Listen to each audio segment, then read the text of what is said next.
Welcome to Life's a Coach. Our mission is to empower individuals like you to take charge of your life, discover your purpose, and elevate your performance to new heights. Each week, we'll be diving into engaging discussions, introducing you to valuable tools from the coaching world, and giving you different perspectives on individual development. Whether you're seeking clarity, motivation, or a fresh perspective, we've got you covered. Again, welcome to Life's a Coach, where the power to transform your life begins now. Welcome back to Life's a Coach, guys. My name's Eric Clermont. Today, we've got life coaches Avril, life coaches Almar. How's it going, guys? Great to be here. What up, people? Unbelievable. Fantastic. So today we've got another juicy one for you. Okay. The topic of today's podcast is the evolution of the modern relationship. So we're going to be looking into how relationships have evolved over the last 20 to 30 years.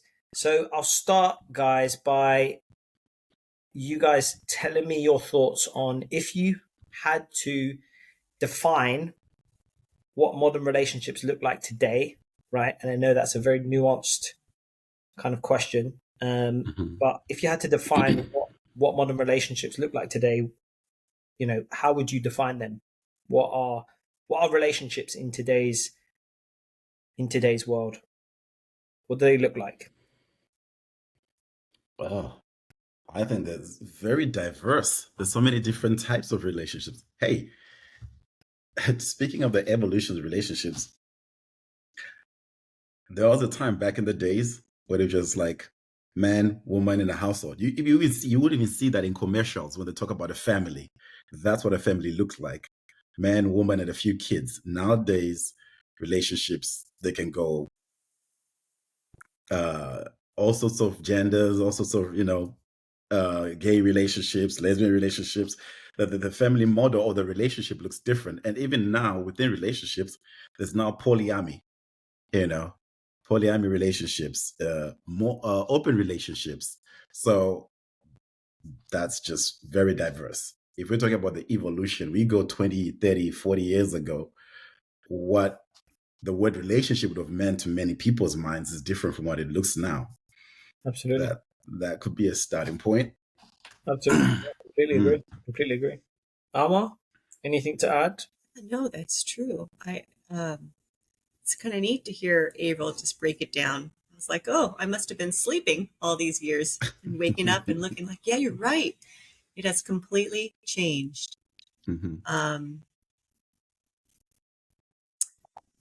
I just see it through my eyes, clearly. So how has it changed? No, I'm going to go ahead and just give that one to Avril because, yeah, it's a totally new landscape. It's so much more open and fluid and interesting, right? Yeah. I think, just going back to the few types of relationship I mentioned, like being in a polyamory relationship or open relationship, that's something that, again, 2 to 3 decades ago was not even a thing. But obviously there were people living those lifestyles, but now it's become more open and more acceptable. And like kids growing up nowadays thinking that's also a relationship. It's one can get into that kind of relationship, So going back to the topic of the evolution of relationships, I think that's part of the thing. If you put it on a timeline or a chart, you can see that if you go back 20, 30, 40 years ago, what a relationship looked like, right? And even I come from a very religious background, right? And it is, again, it was supposed to be man and woman, or it's supposed to be this kind of family. Whereas nowadays, relationships, you have people cohabiting, right? Whereas back in the day, certain people, even nowadays, still believe you have to be married to be in a relationship, at least the kind of relationships we're talking about. So people cohabit, people do this. It's like there's been a lot of changes. So my question back to you, Eric, is like specifically, where you come from? What are you asking? Where can we target? So what do you want to? We can branch off in so many ways with this one. Yeah. No, I think absolutely, Avril. I completely agree with you. I love where you went with it. I think, again, the reason why I asked such an open-ended question was to really identify the vast array of options we have now, just as people, Yes. right? Within the world. I would take it back to, I guess I'll tell a little story just about my own background, because I think our viewpoint on how relationships are and what they should be probably start with our own parents, right? And who our parent figures are, right? So within my household, my parents were in a traditional relationship, but from an early age, I remember that there was a lot of fighting, there was a lot of arguing, right? There was a lot of um, you know um, difficulty, right? Just with regards to within that traditional marriage, traditional setting. So Mhm. I equated perhaps marriage and those kind of things to, like disagreements and arguments. Do you know what I mean? Mhm. So, Mhm. and that you had like, you did like, happiness wasn't the most important thing. Do you know what I mean? It was Mhm. about Mhm. um, Mhm. maintaining the relationship, the marriage, especially if it was with kids, Mhm. at all costs. Do you know what I mean? Mhm. At least Mhm. that's how relationships were modeled to me.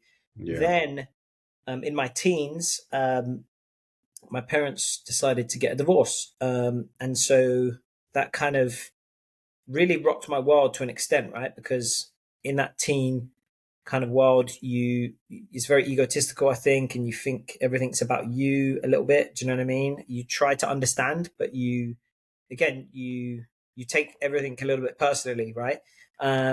But with that being said, again, it kind of shifted my mentality with regards to,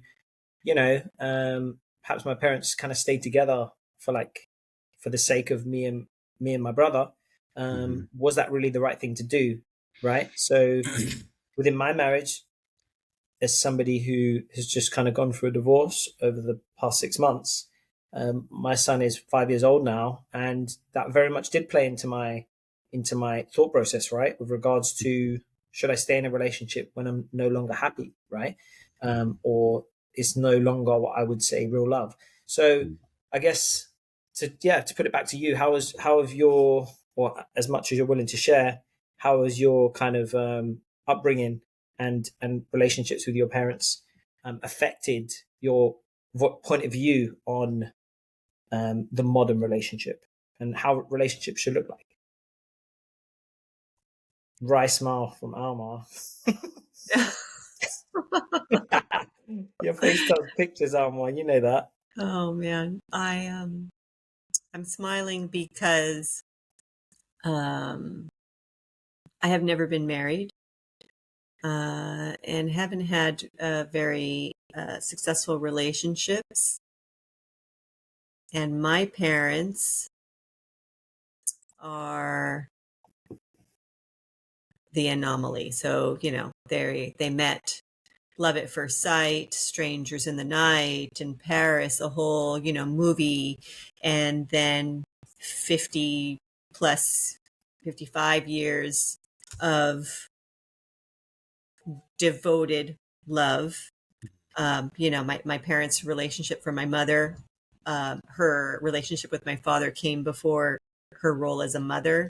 So her whole life was really, um, their whole life was very romantic. And I grew up with my father being an exceptional role model of what a partner should be.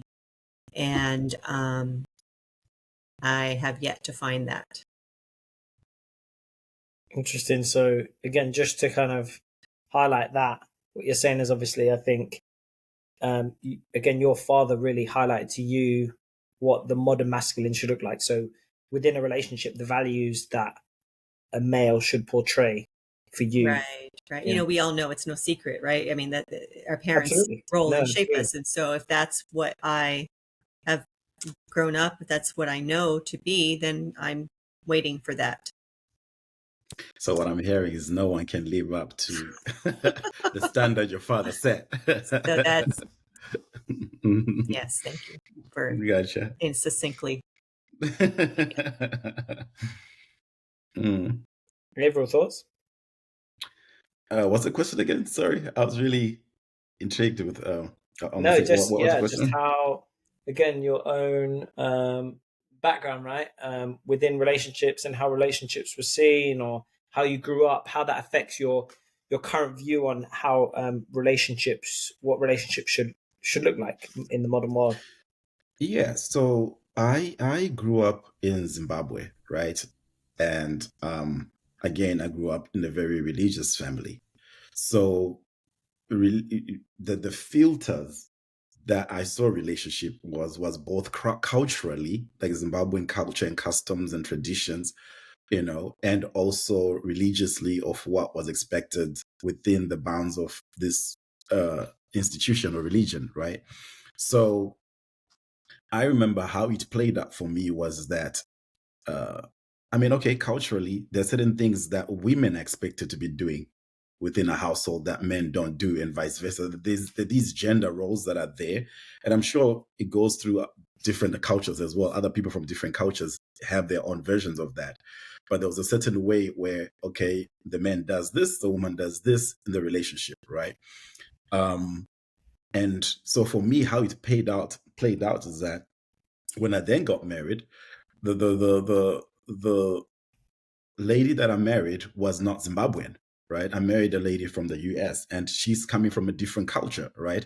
So not that I was expecting to have a certain, what I grew up modeled for me to be there. I mean, the fact that I married someone out of Zimbabwean culture, I was actually very open-minded myself. But the expectations my family now had on my wife, all right, they're expecting those things that culturally she's supposed to do and I'm supposed to do, but we ain't doing that.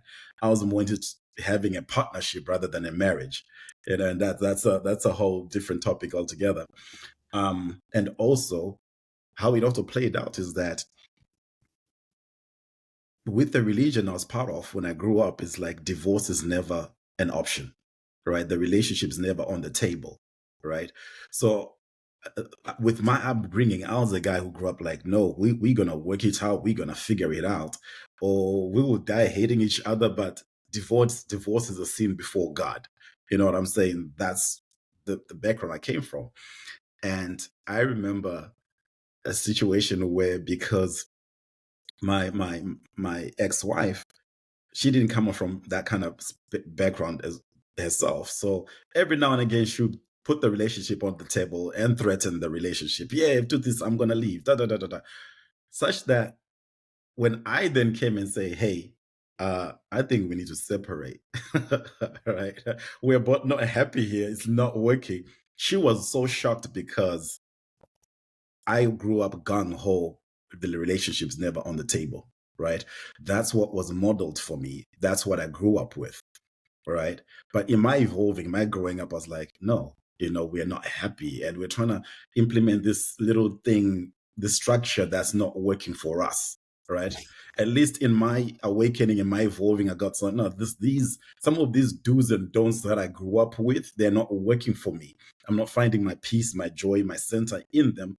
So as I'm discovering who I am and what I'm finding, I'm like, wait, if this is not really working.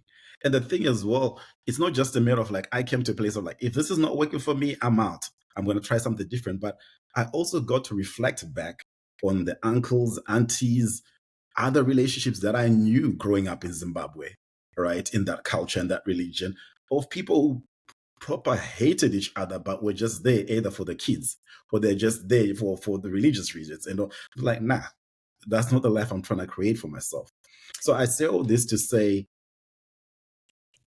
that was what was molded for me, but I broke out of that and evolved within my own space and who I am, and also the spaces I was in, it was more acceptable, or the world I was in was more acceptable as well. So not that it made it any easier for me, because I was still my own critic and I still had the conditioning that I had growing up, but it was more open and acceptable in the world that I was, than if I was still in Zimbabwe in that church.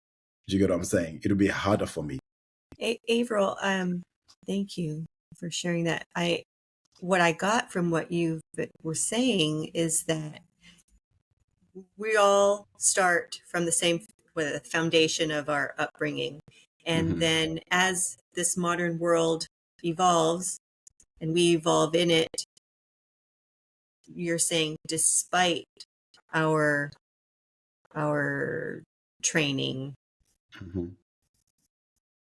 it is more accepted now to tap into yourself, and you use the word awakening, to awaken and see things from another point, and really where it fits with you and who you are today, regardless of your cultural upbringing and the programming that you received as a young person. And I think that just beautifully segues into our episode today, is that it's not that relationships have evolved into polyamory or the long list. They've always existed.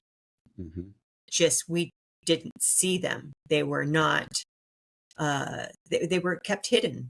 And in today's world, we are now able to express ourselves without the shame. And well, I won't say the shame. We might still experience shame, but just it's becoming more the norm, and we're feeling more comfortable and able to change. And with our title today, to redefine what relationship looks like. And it's a constant evolution. For sure. And again, if we look at the main thing that's happened in the past 20, 30 years is the world becoming one because of the internet, right? So like you say, going back to the example you gave about maybe polyamory was there back in the day, but it wasn't.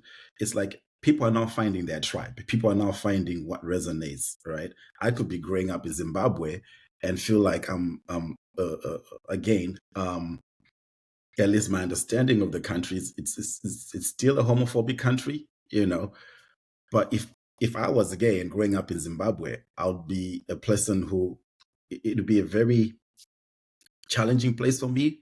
Now that there's thing called the internet and people can now like, okay, I'm not an oddball. There's nothing wrong with me.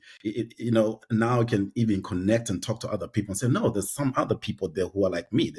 So I feel like as much as we talk about relationship, the whole thing about the world being accessing all this information, it normalizes a lot of things and makes a lot of things become more normal and like, no, then you find your tribe and then it becomes a thing. It evolves. Does it make sense? Yeah, it does. Okay. I agree. Like, again, to shift, like with regards to like the overarching topic that you guys are discussing, right, with regards to, I think, marriage, right, which was the traditional sense of relationships, right? If you were in a serious relationship, perhaps historically, it was just commonplace to be married, right? In 2008, the marriage rate was 7.1 marriages per 1,000 people, whereas now in 2020, well, by 2021, that kind of went down to 6 per 1,000 people, right? So obviously, COVID-19 had a bit of a kind of, a bit of a change in there, but obviously we can see that the marriage rate has steadily declined over these like last 10 years, right? Reflecting kind of a bunch of different reasons. You guys have spoken a little bit about perhaps differences culturally, right, Avril? What are some other, I guess, reasons why you think people are moving away from the traditional marriage, the traditional marriage relationship to all of these different potential possibilities? Are there other things at play here? Well, you mentioned COVID-19, and you said during COVID-19, the marriage rate dropped. It did drop, obviously for notable reasons, right? Where we perhaps can't celebrate with family and friends, but that kind of like it was a slight shift, and then it went back up to pre-COVID kind of times. It did. But definitely during the 10 years, not taking COVID into account, there's been a steady decrease in the number of marriages, right? And then also a steady increase in the divorce rates. So why do you think there's this trend towards moving away from marriage and towards other potential non-marriage focused relationships, right? Cohabitation, open relationships, like dating for longer and not getting married. Again, what do you think's going on here? Like is there are there other reasons behind that? I think it's just an element of it's becoming more acceptable. It's becoming more acceptable, it's becoming more normal. It's all about normalizing. Society has been evolving too over these past few decades, the way people view things. And if you look at it this way, like my parents or my grandparents, right, what was known for them and what's known for me is different. So the more as we're moving forward, that generation is moving on, what's normal is changing. It's like, so I would say it's social acceptance or what's becoming normal. Well, I don't know. There's all sorts of reasons why people get married. It's not just one reason. I mean, it used to be because that was the norm. That's what you had to do. And if you wanted to have sex, you had to be married. And Yes. that's really how. But today we know that that's not true. Mhm. And there's, like I said, all sorts of reasons. Some people get married, not for romantic reasons, but for practical business reasons. Some people get married. I mean, there's just tons of different reasons that people get married. So it's really a difficult question to answer. But what has changed is what I just said. Said we don't really need, women don't need that that construct anymore to be, because even though we've still come a long way, we haven't come far enough. But I think that's really one of the reasons. And fear, because we're just bombarded every year with statistics on divorce rates, or we know so many people who have gotten divorced, and so why should I get married? It's going to end in divorce, right? Mhm. I have my own personal views. People, I think why I brought up COVID was because I thought, because for 1 year you had two people who actually had to spend time together and figure out who they really were with each other and who they really were on their own.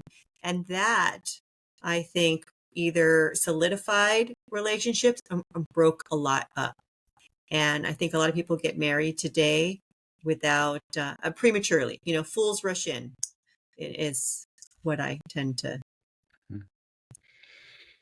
I also feel like there's the rise of the dating apps. They've changed also a lot of how people get into marriage and don't. Like that, the whole dating scene has changed, right? And with the dating scene changing, it also is going to affect marriages and how. Oh yeah, there's so many more available partners. If I'm having a Mm. tiff with my boyfriend, he's like, well, screw that. There's 10 other Mhm. women that I can go and stroke my ego with. That's true. And they're there and they're available. Mhm. Yeah, I think also the paradox of choice, right? Just again, it's like it's like social media posts show like a snapshot of somebody's real life, and they're going to show like the top 1% of what's going on in their life, right? And if you're choosing a partner through one of those basically posts or profiles, where you're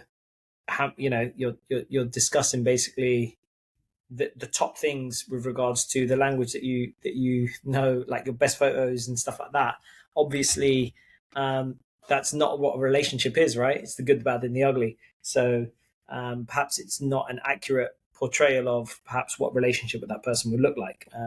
But also, paradox of choice, just the fact that you just need a swipe, and there's no actual social interaction with a woman, or vice versa, right? I think that becomes much more easy as Almar's saying, to just move on to the next one, right? Yeah, yeah, no, totally. Just to jump on again on what Alma say, it is. I can when Alma said it, it hadn't registered until now. It's like, oh yes, you're totally right. If we're talking of relationships nowadays, it's so not like it's easier, but it's not easy, but it's easier than it was before. Because if it was boy met girl at an outing, whatever, if I'm having issues with this guy, the chances of me finding somebody else or even getting out of relationships, I know people who don't get out of relationships because they're afraid of being lonely, right? And some people don't get out of relationships because they're like, who's going to love me if outside of him? And I know we can say a lot about that in itself, right? But the point I'm trying to get at is like with the apps nowadays, you can just like, okay, on to the next, on to the next. Oh, okay, I know people who literally end a relationship today. The woman's like, okay, he's done, or I'm done with her, then they're back on the app. Okay, let's find another one. They don't have the chance to work it out. Yes. I know so many couples, and I say that because I do, who have been married for, I would consider successful marriages, if you're going to do based on time, for 30 plus years, so 30 and above, and so keep in mind when they were together, who had a rough patch during their early years and even had children and the whole thing, and separated.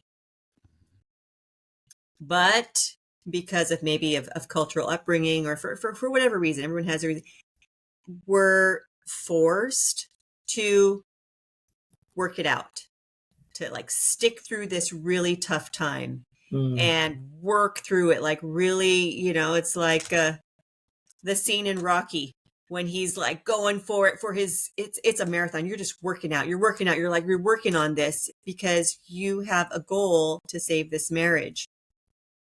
And they saved it, and they became stronger afterwards and are still going strong years and years and years later. Today, people don't need to put in that work. They don't need to put in the effort and to grow and they don't though, Omar. It's like to that point, it's not that they don't, it's they choose not to. Do you know what I mean? Like what you said. So they choose not to because why struggle? Why suffer? Why, try to make this,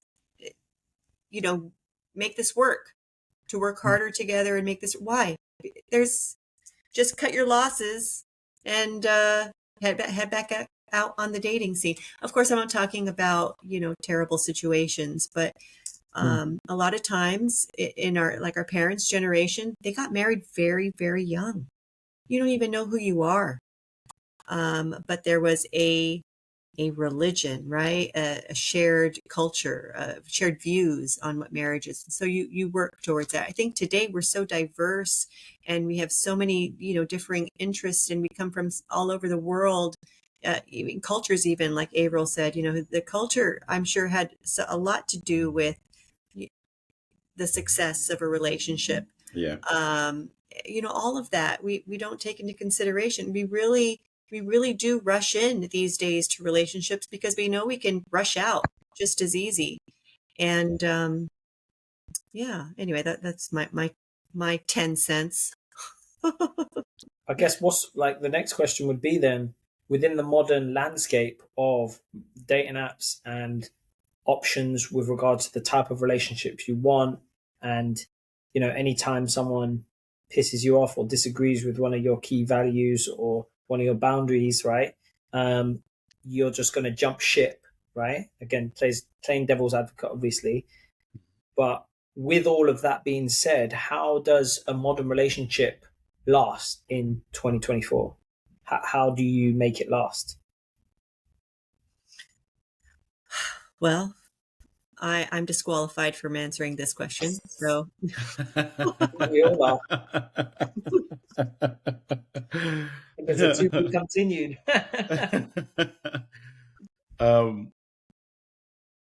I like the question though. I like the question. Yeah. I do. Yeah, because it's an aspirational one, maybe, right? Because I think I would like to speak for all of us that as life coaches, we believe in love, right? Like in the the idea of there being a, perhaps another person who can, romantics maybe at heart, right? So I think there needs to be an aspirational view that exists, right? That there's still hope. And I'd like to give that to our listeners too. So can we give it, Avril? Can we Without what, any sorry? criticism. Hope. How do we make, so like back to the original question, how do we make a modern relationship last with all of the negative that we've spoken about? You know what? To be honest, uh, uh, I feel like, okay, in one regards, we can generalize certain things, but a lot of stuff are down to specifics and specific relationships and specific comes down to the person themselves. Another thing that we get in modern day relationships that we get nowadays that we didn't get back then is there's so many gurus out there, right, who are talking about relationships, and there's so many tools out there as well. You know what I'm saying? And with that, it's just a matter of finding what works for you and your partner to make it work. All right. Reasons relationship breaks down is they're either different, a lot of challenges, which would be communication or culture or things that come up. So when you're with a person and you love each other, you want to stay with that person, if you're having a breakdown of some sort, you look and get the tools that you need or seek out help to see how you can make it work. So I feel like a way that people can actually succeed is seeking out the resources they need to help them mend or fix a breakdown in that relationship. That's communication, right? I mean, I think that's Yeah. number one, communication, being vulnerable and knowing how to communicate. I think that is, from all the people that come to me with heartbreak, that was the number one. I see that was the number one reason, the breakdown is the communication. How do you, Avril, as a coach, help your clients communicate better? How do I help them communicate better? It's a beautiful question. No, for me, it's and here's the thing, and I think most coaches do this. At least the ones who are trained on the J Shetty certification, like us all, is you have to be active listening to your client, then ask the powerful questions. So with that is that even as I'm listening to what's happening, let's say I have a couple that's or someone is in a relationship, then they're having relationship issues. As I'm listening, I get to see like, oh, okay, this is where and I think I once shared with you guys one of my thing that I feel like for me, it's a strength I have is that I can listen to two different parties, right? And go, okay, I'm listening to what she's saying. I'm listening to what he's saying. And I can actually see where they're missing each other communication wise. That makes sense? That's a All right. beautiful gift. Yeah, I can just like, no, either you guys are saying the same thing, but differently, or he's saying this, but someone's not getting to this side and she's saying this is not getting to that side. But again, going back to communications, let's listening for those moments like, okay, so your partner said this, but you heard that. You know what I'm saying? These are the facts. He said this, you heard that. That's how we start in trying to help them communication was like, okay. And of course, what happens in relationship or what, if we were to go deeper level, why on that communication issue is that at times when I'm heated, right, in an argument, I'm not listening.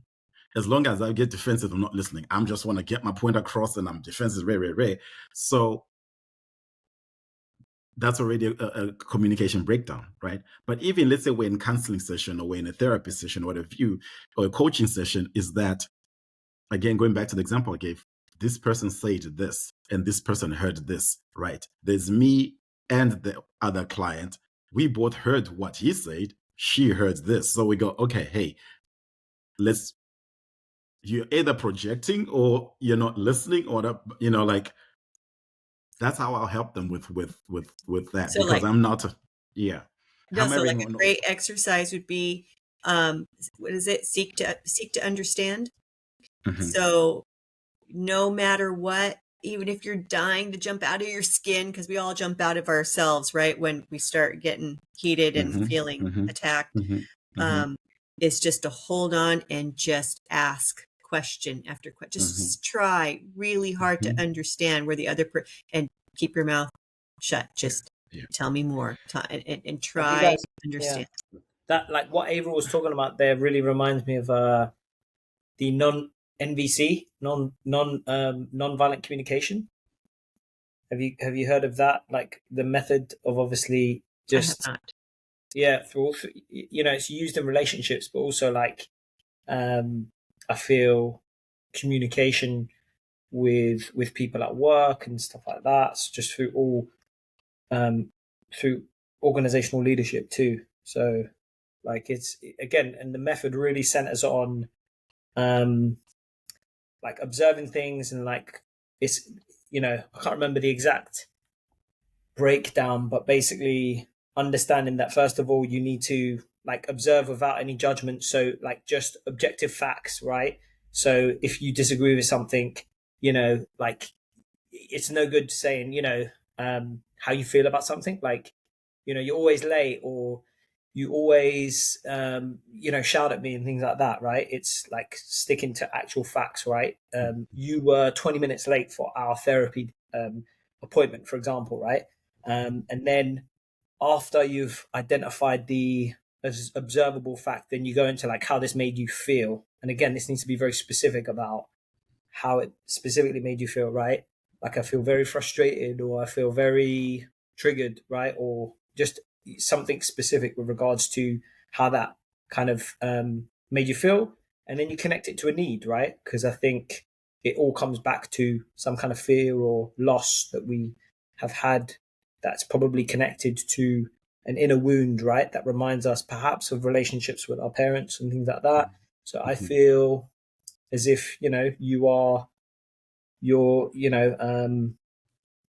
abandoning me, right? I feel abandoned when you are late to our therapy appointments, Yeah. for example. Do you know what I mean? So So what you call what it's you say called that's called? non-violent communication, NVC, Gotcha. non-violent communication, but it's a method that I've, Gotcha. I've looked into. I came across it in a Yeah. book, but there's ways to obviously get trained in it. Yeah.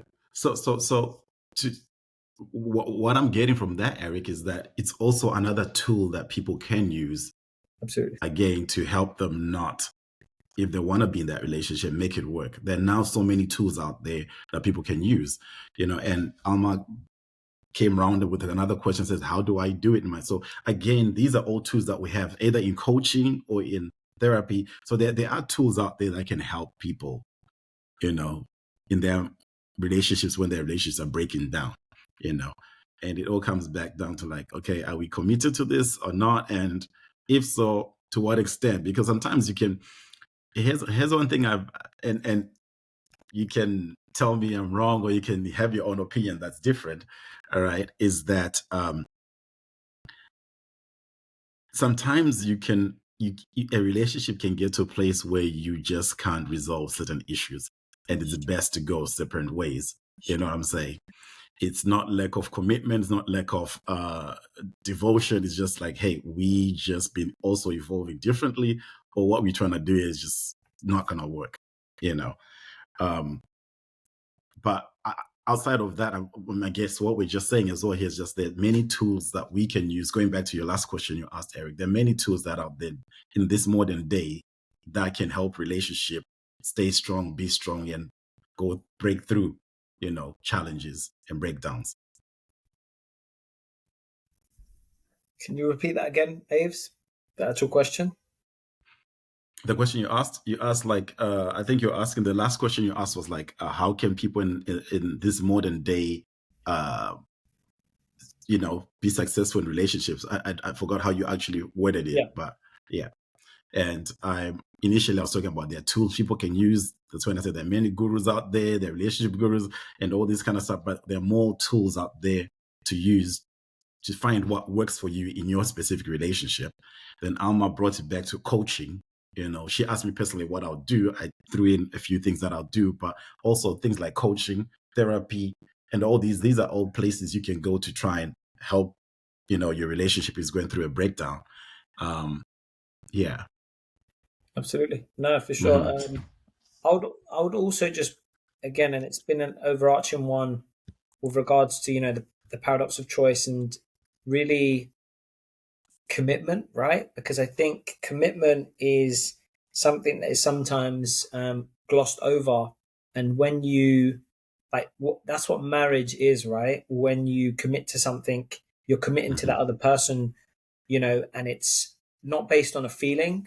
It's based off of, regardless, the good, the bad, and the ugly, right? So I feel that perhaps that level of commitment that marriage equates, really perhaps in today's, what the numbers suggest, right, of the divorce rates, that perhaps people are not ready for that level of commitment when they commit to a marriage. If when the going gets tough, they're not perhaps going to, like, go through the work, basically, right? And so we really need to, I think, know ourselves and know that other person and know the different side of them, right? Because a lot of people get married perhaps when they haven't had a serious argument or falling out or gone through really difficult times with that other person. When I think you learn a lot about yourself and the other person when those types of things happen, right? So again, you can't see the future, but it's obviously important to kind of take those things into consideration. There's a word you used there, Eric, that I feel like that in itself is another podcast, right? Today we've been talking about the evolution of relationships, right? Then you brought the word marriage, right? So even when you say in marriage it is like this, and in marriage it is like that, and in marriage the expectation is this, I'm like, even that word marriage right now in this modern day means something totally different from what Yeah, it what meant, is marriage, right? what Because you what it have, meant.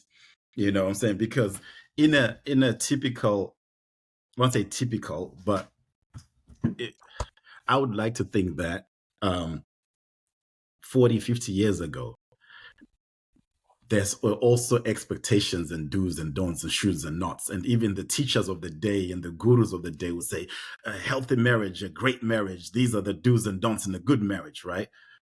50 years on, they're totally different. You get what I'm saying? So again, listening to you talk about what happens in a marriage, to me, I was like, yeah. But to me, I'm listening and I'm like, this is through the filters of Eric's understanding of the word marriage and how it was modeled to him, because marriage for me, a non-Christian, may mean totally different from marriage for my brother who's a Christian. We're talking about the same word. You get what I'm saying? So that's another topic for another day. But if we're just like talking about the evolving of relationships, yeah, totally Agreed. No, get that. Yeah. 100%, guys. So hopefully that's another one for a later time. But I guess just as we're wrapping up, what are your final thoughts just on how we can help our listeners work through this modern kind of relationship? Just a key takeaway, number one takeaway for the podcast that you want our listeners to leave with. I'll go with Almar. communicate. Learn how to communicate. For me, totally 100% communication is key as well. And we often say this on this podcast many times, self-awareness as well, right? Work on yourself, because even the communicating part, I may not be open to understanding that I'm the one who's bad at communicating in this relationship if I'm not working on myself to see what's going on this end. Yeah. No, I would second both of those. First of all, probably self-awareness as well. You need to know yourself at the best and the worst. So your own individual work, and we're talking about deep spiritual work to kind of know triggers, trauma, and the different parts of yourself, and then only then probably can you effectively be in a committed relationship with somebody else. So fantastic. Thanks so And much. coaches can help with all of that too, right? Absolutely. Coaches No, can we help with can't. communications. Coaches can, I mean, getting the right coach as well. Yeah, but you get what I'm saying. Well, I think just having a space dedicated to you, and if you're in a couple, you and your partner, to have time to talk and unravel everything is really valuable. And most coaches, even religious leaders and family, people can help. So seek out the wise ones and carve some time out for yourself. Fantastic. Great stuff. Thank you so much, Avril, Almar, for a great discussion on the evolution of the modern relationship. Let us know, guys, listeners, about the key points that you enjoyed the most and the parts that you want us to dive into a little bit deeper. For now, it's bye. See you later, guys. Yeah, see you later. See you later. Thank you for joining us on today's episode of Life's a Coach, where our conversations aim to empower and support your personal growth.